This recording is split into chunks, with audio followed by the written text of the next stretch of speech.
Assalamualaikum warahmatullahi wabarakatuh.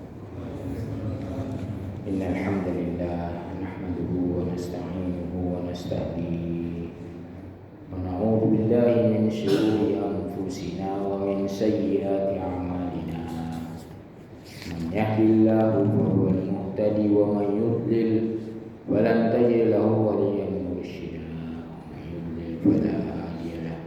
Asyhadu an la ilaha illallah wahdahu la syarika lahu wa asyhadu anna Muhammadan abduhu wa rasuluh al-mab'uts rahmatan lil alamin. Allahumma shalli wa sallim wa barik ala 'abdika wa rasulika Muhammadin wa ala alihi wa ashabihi wa man tabi'ahum bi ihsanin ila yaumiddin. Kama shallaita wa barakta ala Ibrahim wa ala ali Ibrahim fil alamin innaka Hamidum Majid. Amma ba'du. Alhamdulillah alladzi hadana li hada. Alhamdulillah yang telah memberi hidayah kepada kita dengan karunia dan fadlullah. Allah memberi hidayah kepada hamba-hambanya, kepada orang-orang mukminin. Hidayah untuk selalu dalam keadaan beriman, hidayah untuk selalu dalam keadaan berpegang teguh dengan Islam, hidayah untuk selalu melakukan amal-amal ketaatan kepada Allah dalam rangka taqarrub ilallah, agar kita nanti mendapatkan ridho Allah Subhanahu wa taala. Kemudian bersalawat dan salam tentunya kita selalu bertekad sebagai seorang mukmin yang diberi hidayah oleh Allah, bertekad untuk memperbanyak selalu salawat dan salam dimanapun kita berada. Baik kita setelah mendengar Nabi Muhammad SAW disebutkan atau kita ucapkan salawat itu karena memang kita merasa berkewajiban untuk bersalawat. Karena Allah bersalawat, malaikat bersalawat, kita kaum mukminin diperintahkan untuk bersalawat. Ya ayyuhalladzina amanu shallu alaihi wa sallimu taslima. Hai orang-orang yang beriman, shallu alaihi, bersalawatlah kalian, ucapkanlah salawat sebanyak-banyaknya atas Rasulullah Muhammad SAW. Wasallimu taslima, perbanyak salawat dan salam. Makanya Allahumma sholli wa sallim, Allahumma sholli wa sallim, salawat ada salam atas Rasulullah SAW. Baik bapak-bapak yang dirahmati oleh Allah, dalam kesempatan ini kita akan mengkaji tafsir.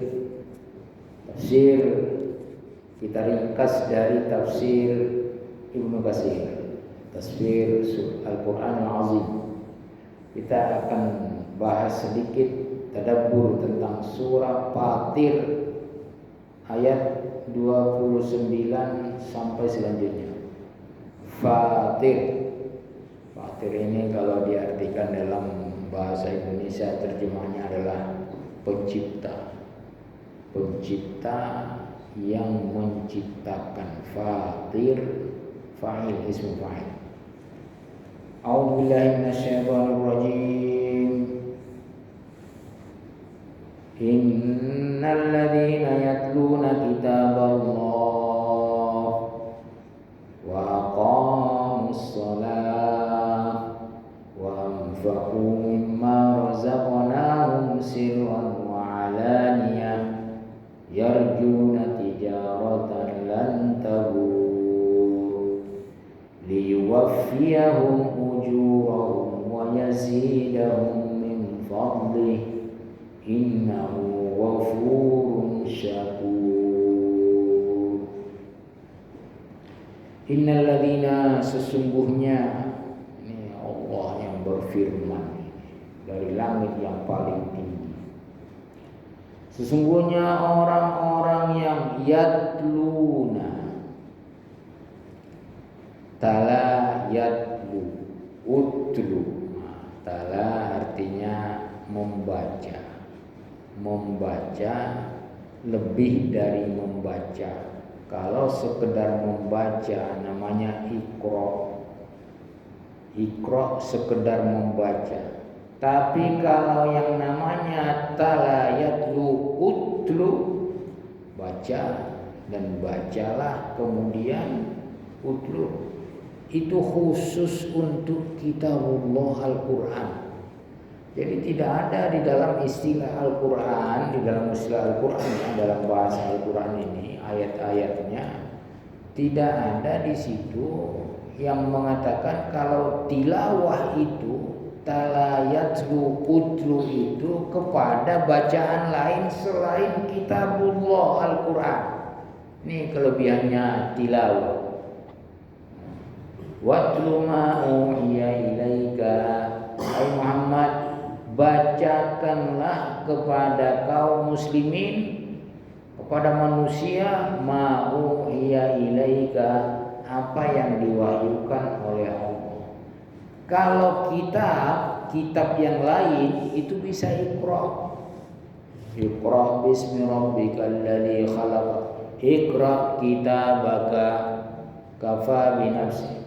Ada Iqra. Jadi bedanya kalau tilawah ini membaca sambil mengamati dan memahami, itulah yatlu. Innal ladzina yatluna, sesungguhnya orang-orang yang membaca dan mengamati kitab Allah.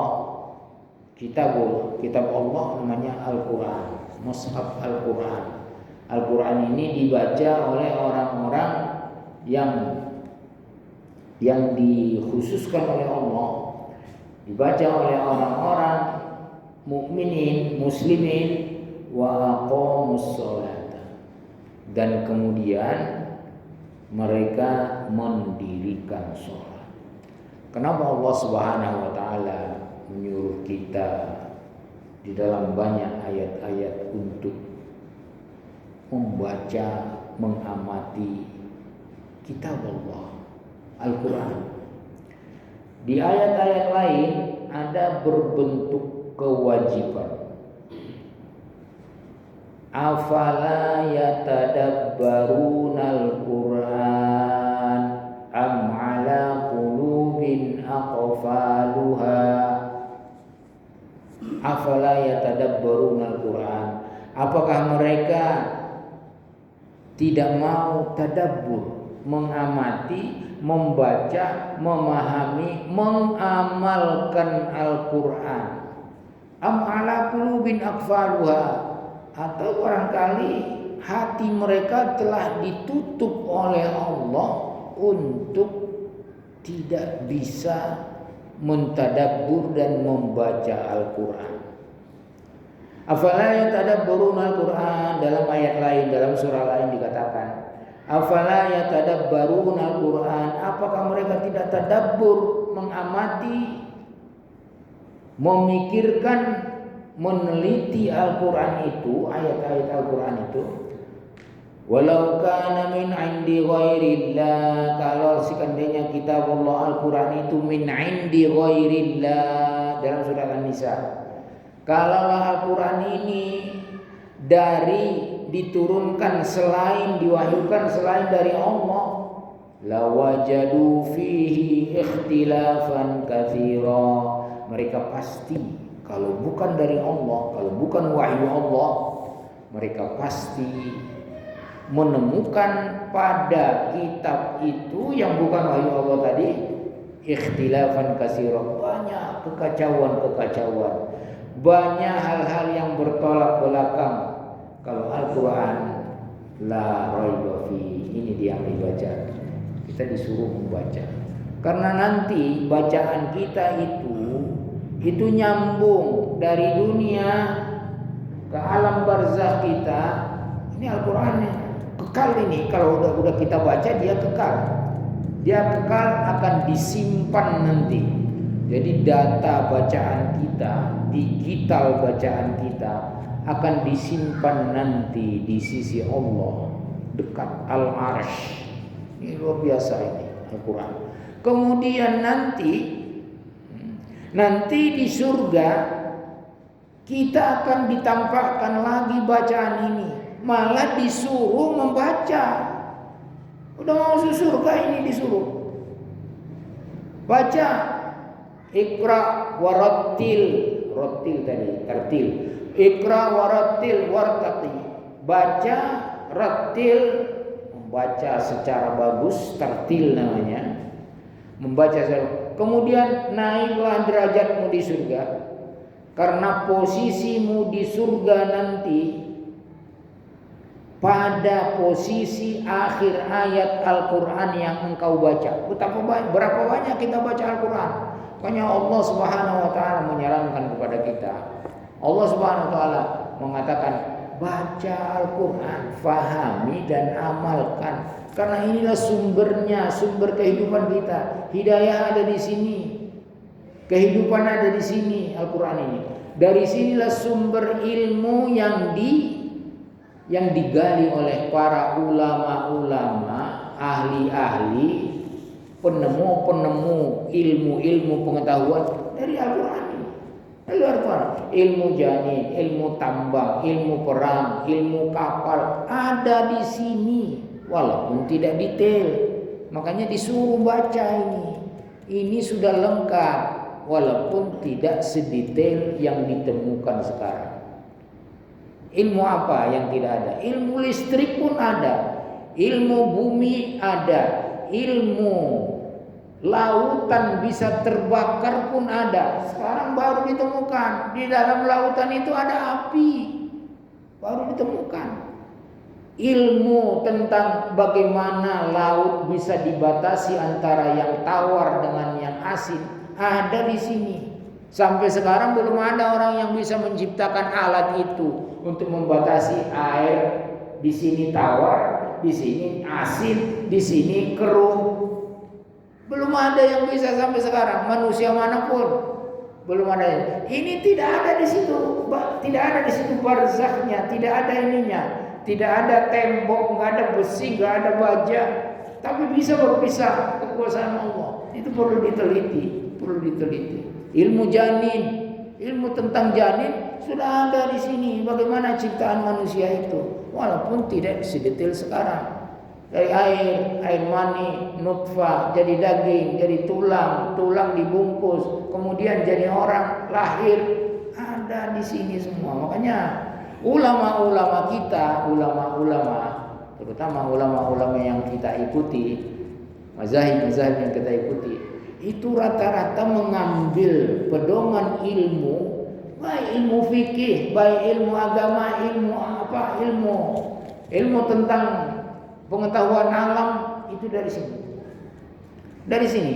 Makanya mereka selalu membaca. Rata-rata mereka hafiz dan membacanya secara tadabbur. Dari bacaan mereka keluarkanlah ilmu-ilmu yang ada di dalam Al-Quran. Itulah ahli yang mengeluarkan al-jabar, ilmu pasti, ilmu eksakta, ilmu apa, kimia, semuanya itu rata-rata kaum muslimin cuma diadopsi oleh orang barat. Mereka mengaku mengklaim mereka lah yang menciptakan itu, padahal mereka meniru ilmu-ilmu dari orang-orang ulama-ulama Islam. Dari sini sumbernya. Makanya disuruh orang-orang yang membaca kitabullah, kemudian mereka mendirikan sholat. Kalau sudah tadabbur kitabullah, itu ada di sana kewajiban sholat, harus diamalkan sholatnya karena memahami Al-Quran. Kalau tidak memahami, nggak tahu ada kewajiban sholat, mereka mendirikan sholat karena sholat itu kitabun mauquta, sudah menjadi kewajiban yang ditentukan oleh Allah. 5 waktu di dalam Al-Quran, 5 waktu itu ada, cuma tidak sedetail setelah disyarah oleh Rasulullah SAW. Ada zawal, ada asarnya, ada malamnya, ada kemudian ujung malamnya, ada ujung siangnya, ada semua di sini ada. Wa aqamus salata wa mimma razaqnahum wa anfaqu mimma razaqnahum, dan mereka menginfakkan apa yang kami berikan kepada mereka, sebagian rezeki yang kami berikan kepada mereka. Jadi rezeki kita itu sumbernya dari Allah. Makanya kalau memberi infak, memberi sedekah, itu yang kita berikan sedekah itu Allah punya, milik Allah itu. Milik Allah, jangan kita kira ini milik saya, enggak. Dari Allah. Kalau kita sedekahkan, kita infakkan fi sabilillah, akan diganti oleh Allah. Wa ma tunfiqu min khairin, bagaimana? Wa ma tunfiqu min syai'in fa huwa yukhlifuhu. Apapun yang kalian infakkan, min syai'in, sedikit apapun yang kalian infakkan fisabilillah, maksudnya demi Allah, fahuwa yukhlifuhu, Allah lah yang akan menggantinya. Yakin gak dengan gantian yang diberikan oleh Allah? Harta kita sendiri milik Allah.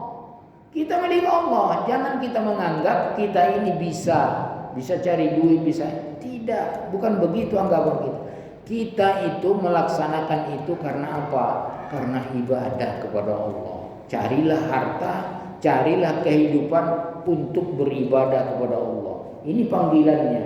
Wa mimma razaqnahum yunfiqun, mimma razaqnahum anfaqu, mimma razaqnahum sirran wa alaniyatan. Infak itu ada dua cara. Sirran, baik secara sir, tidak diketahui orang lain, boleh berinfak.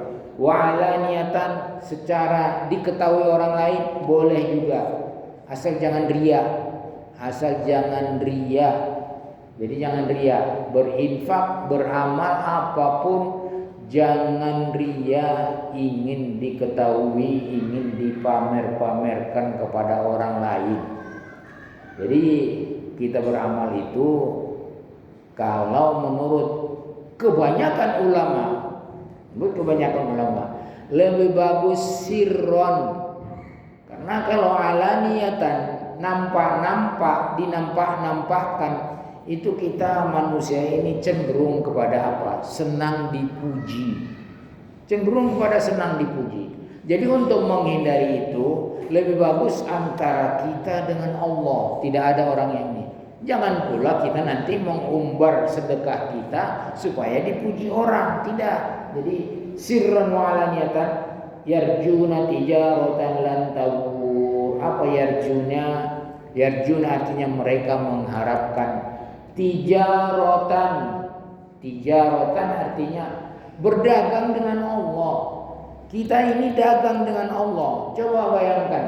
Mari kita bayangkan bahwa yang menciptakan kita Allah. Kita tidak tahu apa-apa. Mak kita tidak tahu apa-apa. Ayah kita tidak tahu apa-apa. Yang menciptakan kita Allah. Yang mengizinkan kita untuk lahir ke dunia ini Allah. Yang mengasih rezeki Allah. Yang mengasih tempat kita tinggal di dunia ini Allah. Yang melindungi kita dari gangguan musuh-musuh dan binatang-binatang di dunia ini hidup Allah. Kemudian kita dagang dengan Allah. Apa dagangnya? Ketahuilah bahwa barang dagangan Allah itu sangat mahal. Ala inna sil'atallahi ghaliyah. Sil'ah ini barang dagangan Allah, komoditi Allah itu sangat ghaliyah. Apa itu? Jannah. Jadi kita tidak ada apa-apanya lagi. Coba, yang menciptakan kita Allah, ngasih makan Allah, hidup Allah, yang menghidupkan kita, jantung kita berdetak, paru-paru kita bisa ini, mata kita bisa melihat, telinga kita bisa mendengar, semuanya dari Allah. Sekarang Allah menantang kita berdagang. Saya kalau kalian sukses berdagang, tijaratan lan tabur, suatu perdagangan yang tidak akan pailit, tidak akan rugi. Apa itu? Baca Al-Quran. Kemudian apa? Dirikan sholat. Kemudian apa? Berinfak fi sabilillah. Jangan malas, karena semuanya sumbernya dari Allah. Nanti kalau kita sukses berdagang dengan Allah, Allah mengasih upah ganjaran, imbalan yang sangat-sangat mahal. Apa? Surga. Coba bayangkan, Allah ngasih surga kepada kita. Yang menciptakan surga Allah, yang membuat dia indah, nikmat semuanya itu Allah. Justru itu dikasih kepada kita kalau kita sukses berdagang dengan Allah. Bukan hanya satu surga. Kalau kita sudah masuk surga, itu semua ciptaan Allah. Mudah buat Allah menciptakan surga, berjuta-juta surga. Mudah buat Allah. Allah semua bilang kun fayakun, jadilah berjuta surga. Ada yang terakhir masuk surga.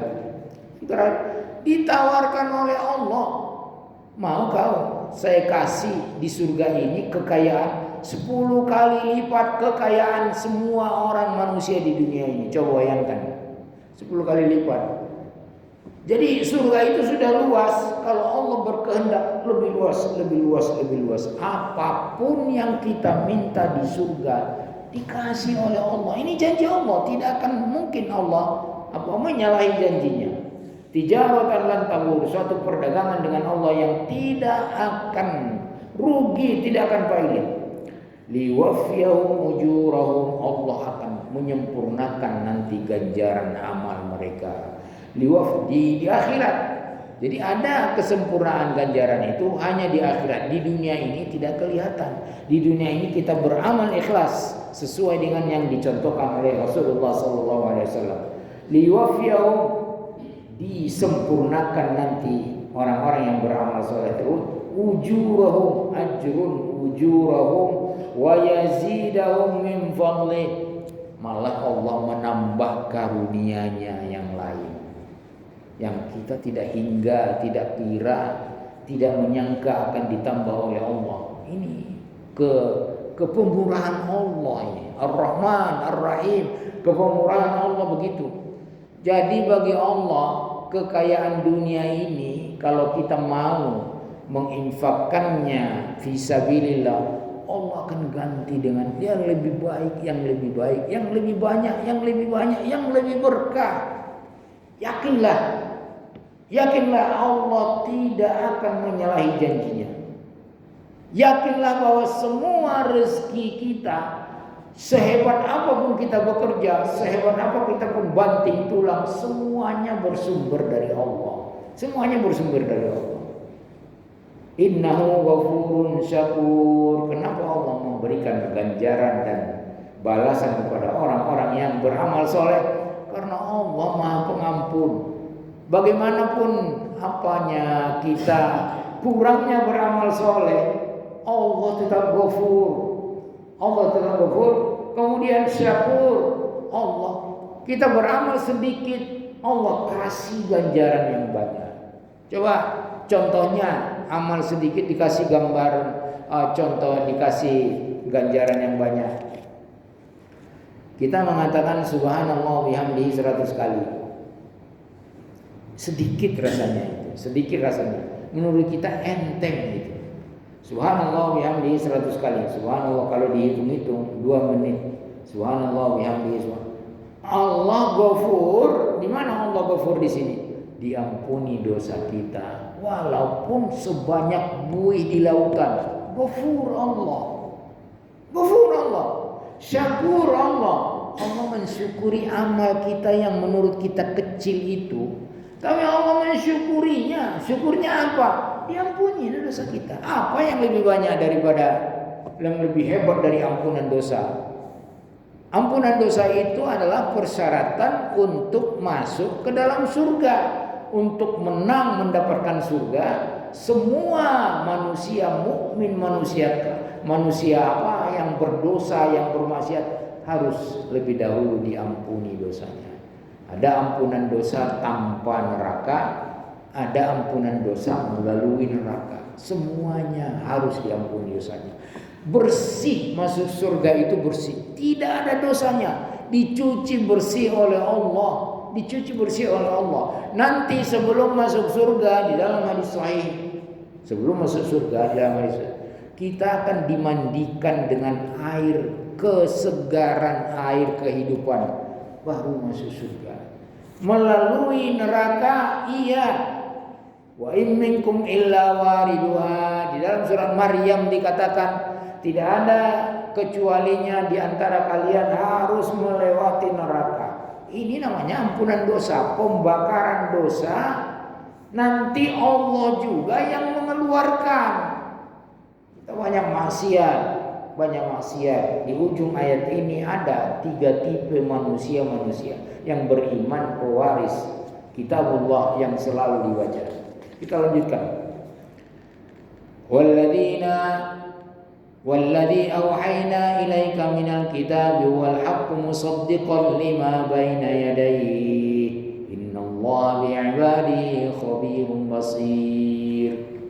Walladzi auhayna, kitab Al-Quran yang kami wahyukan kepada wahai Muhammad sallallahu alaihi wasallam, ilaika minal kitabi, jadi kitab yang kami wahyukan kepada wahai Muhammad, huwal haqqu, itu kitab yang benar dari Allah, yang hak, yang benar. Tidak ada yang diragukan di sana. Tidak ada yang perlu engkau ragukan. Semuanya itu benar. Semuanya itu benar dan dibenarkan oleh Injil dan Taurat, kitab ahlul kitab, Injil dan Taurat. Injil dan Taurat membenarkan kitabullah yang hak, yang turun dari Allah. Turunkan dengan kesaksian dari Allah, diturunkan dengan kesaksian para malaikat-malaikat bahwa itu adalah diturunkan dengan yang hak. Musaddiqan lima baina yadayhi. Kitab Al-Quran ini membenarkan kitab yang lain yang diturunkan oleh Allah juga kepada Nabi Musa dan Nabi Isa. Kepada Nabi Musa namanya Taurat, kepada Nabi Isa namanya Injil. Kalau sudah datang Al-Quran, yang beriman kepada Injil, yang beriman kepada Taurat, harus beriman kepada Al-Quran. Kalau tidak, bukan orang beriman namanya, orang kafir kepada Al-Quran. Sedangkan Al-Quran ini sama sumbernya dari yang hak, dari Allah, sama yang membawanya, yang mewahyukannya Jibril. Semua Taurat Jibril yang mewahyukan dari Allah. Kemudian Injil Jibril yang membawa, diperintahkan oleh Allah dari Allah. Al-Quran juga Jibril yang membawa kepada Nabi Muhammad SAW atas perintah Allah yang hak. Sama tiga-tiganya. Cuma kalau sudah datang Al-Quran, Injil dan Taurat jangan lagi dipakai. Tapi masih beriman kita wajib beriman kepada kitab-kitab Allah. Itu termasuk kitab-kitab Allah. Itu namanya beriman kepada kitab-kitab. Rukun iman kan ada, beriman kepada kitab-kitab Allah yang diturunkan kepada rasul-rasulnya. Beriman kepada semua rasul-rasul yang diutus oleh Allah. Nabi Muhammad termasuk rasul yang diutus oleh Allah dan nabi yang terakhir. Tidak ada lagi nabi yang diutus oleh Allah setelah Nabi Muhammad SAW hingga hari kiamat. Ini namanya khatamal anbiya wal mursalin, penutup daripada nabi-nabi dan rasul-rasul Nabi Muhammad. Jadi kalau tidak beriman kepada Nabi Muhammad, tidak beriman kepada Al-Quran, namanya mereka kafir. Orang kafir tidak ada haknya masuk surga. Begitulah ini ya cerita, logikanya, mudahnya, sederhananya begitu. Kalau mereka beriman kepada Al-Quran, namanya mereka orang mukminin. Mereka punya hak untuk mendapatkan surga. Tapi kalau tidak beriman kepada Al-Quran, tidak beriman kepada Nabi Muhammad sebagai rasul, mereka namanya kafir. Rasulullah dalam hadis Muslim mengatakan begitu. Hadis Muslim mengatakan begitu. Tidak ada orang Yahudi atau Nasrani yang mendengar saya diutus, maksudnya membawa Al-Quran, dan mereka tidak beriman kepadaku, tidak beriman kepada Al-Quran. Mereka kan Yahudi dan Nasrani ini tidak mau menerima Nabi Muhammad sebagai rasul.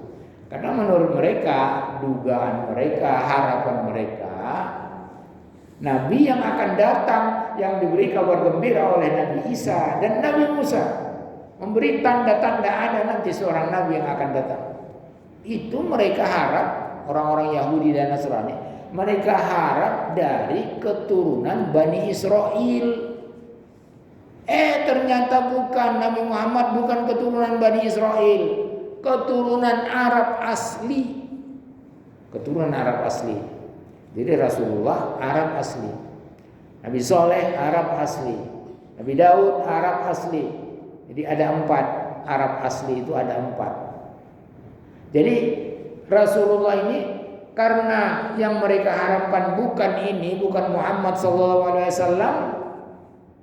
apalagi melihat mereka melihat ini yatim dan miskin, tidak ada yang mengikuti dia kecuali orang-orang miskin, orang-orang menurut mereka orang-orang bodoh, orang-orang apa adanya. Mereka tidak mau menerima, tidak mau. Mereka kafir. Mereka kafir, tidak masuk surga. Malah dalam hadis itu dikatakan finnar, mereka masuk neraka. Jadi kalau ada yang mengatakan semua agama sama, semua masuk surga, kalau sekarang setelah Rasulullah Muhammad SAW diutus, tidak benar itu kata-kata, tidak benar. Kalau mereka tahu ada Nabi Muhammad, ada Al-Quran, mereka tidak beriman kepada Nabi Muhammad sebagai akhir Rasul, tidak beriman kepada Al-Quran sebagai kitab yang diturunkan oleh Allah, mereka kafir. Tidak ada haknya untuk mendapatkan surga. Karena surga itu wa'iddat lil ladzina amanu billahi wa rusulihi. Dalam Al-Quran dikatakan begitu. Surga itu disiapkan untuk yang beriman kepada Allah dan rusulihi. Rusul artinya rasul-rasul Allah. Jadi kalau rasul artinya satu rasul. Kalau rusul banyak rasul. Semua rasul harus diimani, harus beriman kepada mereka. Mulai dari rasul Nabi Nuh, Nabi Ibrahim, Nabi Musa, Nabi Isa, nabi-nabi yang lain, rasul-rasul. Kita wajib beriman kepada mereka. Kalau kita kumpul sekarang dari Al-Quran ada 25 nabi ataupun rasul, kita wajib beriman. Kitabullah, kita beriman kepada kitabullah. Ini mereka tidak beriman kepada semua rasul. Mereka beriman kalau Nasrani hanya sampai Nabi Isa. Nabi Muhammad tidak beriman mereka kepada Nabi Muhammad, tidak terima. Orang-orang Yahudi hanya beriman kepada Nabi Musa, tidak terima Nabi Muhammad. Jadi mereka finnar. Ini Rasulullah yang mengatakan. Rasulullah yang mengatakan. Jadi kalau ada yang mengatakan begitu, semuanya sama, semuanya masuk surga karena semua agama baik. Enggak ada istilah semua agama baik itu, enggak ada. Enggak benar semua agama baik. Baik menurut siapa? Tanya dulu dong. Baik menurut siapa? Baik itu ukurannya menurut Allah dan Rasul. Kalau menurut kita itu telanjang baik kok menurut kita manusia. Tapi menurut Allah tidak. Jadi kalau dia katakan semua agama baik, semua agama itu tidak benar, itu bukan kata-kata orang cerdas, itu bukan kata-kata orang cerdas. Siapa yang bilang semua agama baik? Kalau semua agama baik, untuk apa Allah mengutus Nabi Muhammad SAW? Cukuplah. Untuk apa Allah menurunkan Al-Quran kalau semua agama baik? Jadi itulah gunanya ini diturunkan Al-Quran. Itulah gunanya Muhammad Rasulullah SAW diutus supaya apa? Menyempurnakan agama-agama yang diakui oleh Allah. Semua agama yang dibawa oleh Rasul-Rasul mulai dari Nabi Nuh sampai Nabi Isa adalah Islam. Islam yang mereka bawa. Semua penganutnya kalau mau diteliti dalam Al-Quran semuanya muslimun. Mulai dari pengikut Nabi Nuh sendiri, Nabi Ibrahim, Nabi Musa, pengikut Nabi Musa, pengikut Nabi Isa. Wa nahnu lahu muslimun. Kami orang muslimin. Bagaimana kita bisa membuktikan? Ternyata Fir'aun dia tahu bahwa Nabi Musa itu muslimun pengikut-pengikutnya. Ketika dia tenggelam, nggak ada lagi jalan keluar, terpaksalah menerima la ilaha illallah yang diakui oleh Bani Israel. Udah di laut, nggak diterima lagi tobat kalau orang sudah mau mati. Udah di sini di tenggorokan nyawa itu tidak diterima. Tobat tidak akan diterima, ditutup oleh Allah. Matahari mau terbit dari barat tidak diterima. Sudah digor-goro tidak diterima. Apa katanya? Sekarang saya beriman kepada Tuhan yang diimani oleh Bani Israel, pengikut Nabi Musa. Wa ana minal muslimin. Firaun tahu bahwa Nabi Musa itu muslim. Saya muslim, termasuk muslim. Saya beriman, saya muslim. Berarti Firaun sendiri tahu bahwa Nabi Musa muslim. Nabi apa? Pengikut Nabi Musa itu, Bani Israel itu yang mengikuti Nabi Musa muslim. Makanya dia bilang, saya muslim. Karena saya sudah beriman kepada Allah.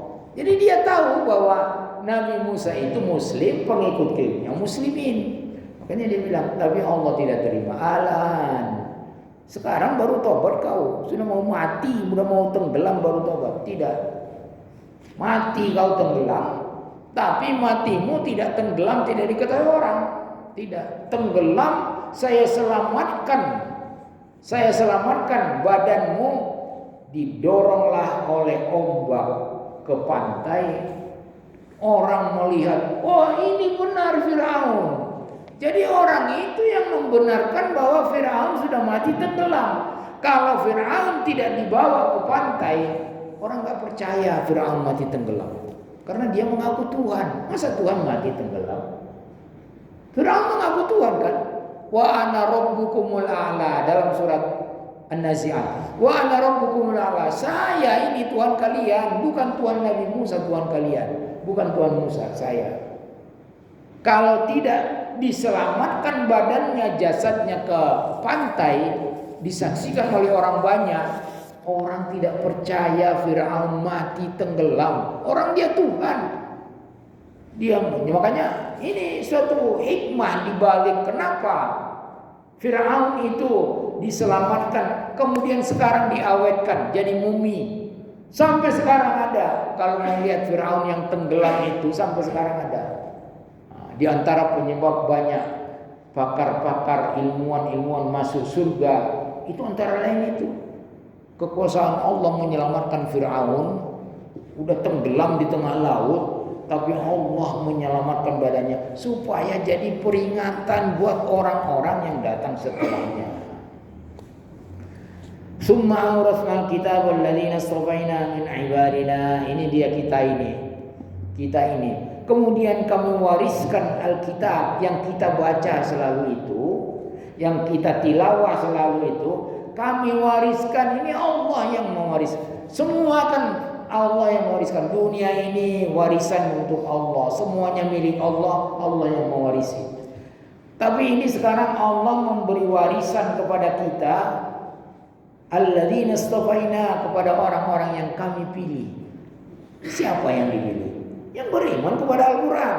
Siapa yang dipilih? Yang selalu cinta kepada Al-Quran, membaca Al-Quran. Ini yang dipilih. Istofa artinya dipilih, pilihan Allah. Jadi kita ini pilihan Allah. Dalam Ali Imran itu dikatakan kuntum khairu ummatin ukhrijat linnas. Kalian hai orang-orang yang beriman, khairu ummatin, umat yang terbaik yang pernah diciptakan oleh Allah di muka bumi. Kita alhamdulillah, katakan alhamdulillah. Banggalah dengan ini. Allah memberi kesempatan, Allah memilih kita. Enggak ada, tidak sembarangan Allah memilih. Istafana min ibadina, dari hamba-hamba kami pilih untuk apa? Yang menjadi pewaris kitab Al-Quran itu pilihan kami. Faminhum zalimun, tapi di antara mereka pewaris kitabullah ini zalim, selalu melakukan kemungkaran, kezaliman. Banyak di antara kita yang begitu. Makanya untuk menghindari kezaliman ini, tadabburi Al-Quran. Dari awal sudah diajak tadabburi, baca, kemudian fahami, amalkan. Selamat kita. Ada yang zalim binafsihi, menzalimi dirinya selalu. Faminhum, di antara pewaris itu tipe yang kedua adalah muqtasidun. Apa muqtasidun? Hanya melakukan kewajiban, yang sunnah-sunnah ditinggalkan, nggak mau dia melakukan. Ini lumayan ini, 50-50 ini. Jadi kalau dia disuruh sholat, sholat sunnah tidak. Kemudian disuruh puasa. Ini tipe-tipe manusia pewaris Al-Quran namanya, pewaris Alkitab, Kitabullah. Tadi yang pertama yang dikasih tipenya adalah zolim. Banyak maksiat, banyak kezoliman yang dilakukan. Kemudian muktasidun, disuruh haji. Yang sunnah tidak. Ini pernah seorang laki-laki bertanya kepada Rasulullah, "Ya Rasulullah, ini ada semua ininya di dalam tafsir itu. Apa katanya? Ya Rasulullah, kalau aku sholat 5 waktu, kemudian aku puasa, kemudian aku menghalalkan yang dihalalkan oleh Islam, mengharamkan yang diharamkan oleh Islam, walaupun aku tidak melakukan amal-amal yang lain, melakukan kebajikan yang lain, tapi aku melakukan kewajiban. Apakah saya masuk surga?" Apa kata Rasulullah? Kau masuk surga. Ini luar biasa ini. Jadi kalau tipe yang kedua ini bisa dilakukan, alhamdulillah sudah lumayan. Tapi meningkat lagi ke tipe yang ketiga, pewaris Al-Quran. Ini pewaris Al-Quran loh ini. Pewaris Al-Quran. Apa tipe yang ketiga? Wa minhum sabiqun bil khairati biidnillah. Tadi yang zalim ada. Ini tetap dia pewaris Al-Quran. Ini Allah yang memilih dia kok. Cuma tipenya begitu. Kemudian muktasid. Ini kita saksikan sendiri di kalangan kita. Kemudian dia muktasid, hanya yang wajib-wajib aja yang dilakukan. Wa minhum, di antara yang ketiga ini adalah sabiqun bil khairat, selalu berada di garis depan untuk beramal-amal khairat, semua dilakukan. Yang wajib, yang sunnah, yang tahajudnya, puasanya, puasa sunnahnya, semua dilakukan. Sabiqun bil khairat, dengan amal-amal khairat, dia itu selalu berada di depan, selalu menjadi contoh. Biidznillah, tapi jangan lupa biidznillah. Inilah tadi kita katakan, semua nikmat termasuk nikmat taat itu semuanya biiznillah. Jadi jangan jauh-jauh dari Allah. Di antara caranya supaya tidak jauh dari Allah adalah perbanyak membaca Al-Quran dan mentadabburinya dan mengamalkannya. Ini tipe yang paling super ini. Kenapa? Karena Allah mengatakan dalam hadis qudsi, di antara manusia, kita ini kan 1 menit, di antara manusia ada yang menjadi keluarga spesial Allah. Sahabat bertanya, siapa itu ya Allah? Ya Rasulullah, keluarga spesial Ahlul Quran wa hum khassatuhu. Ahlul Quran di sini bukan hanya hafiz yang membacanya, sering mentadabburinya dan mengamalkannya. Kalau hafiz saja nggak mengamalkan, itu kan ada 3 tipe manusia yang duluan dinyalakan neraka untuk membakar mereka. Duluan dinyalakan neraka, bukan duluan masuk neraka, tidak. Kalau duluan masuk neraka ya orang kafir lah, orang munafik. Nah, ini tipe ini apa? Duluan hafiz Al-Quran, tapi karena ingin dipuji orang. Nih, bukan mau ingin mengamalkannya, bukan ingin dekat kepada Allah, bukan ikhlas, tapi ingin dipuji orang. Biiznillah, dzalika huwal fadlul kabir. Yang demikian itu termasuk sabiqun bil khairat, yang bisa beramal. Dzalika huwal fadlul kabir. Itulah karunia yang terbesar dari Allah. Karunia yang terbesar dari Allah apa? Bisa taat kepada Allah dan bisa mewarisi Al-Quran dan digolongkan kepada apa? Keluarga Allah. Luar biasa itu keluarga Allah. Keluarga Allah kita ini kalau kita selalu berteman, membaca, mentilawah, mengamalkan Al-Quran. Demikian. Mohon kepada muazin kita supaya mengumandangkan azan.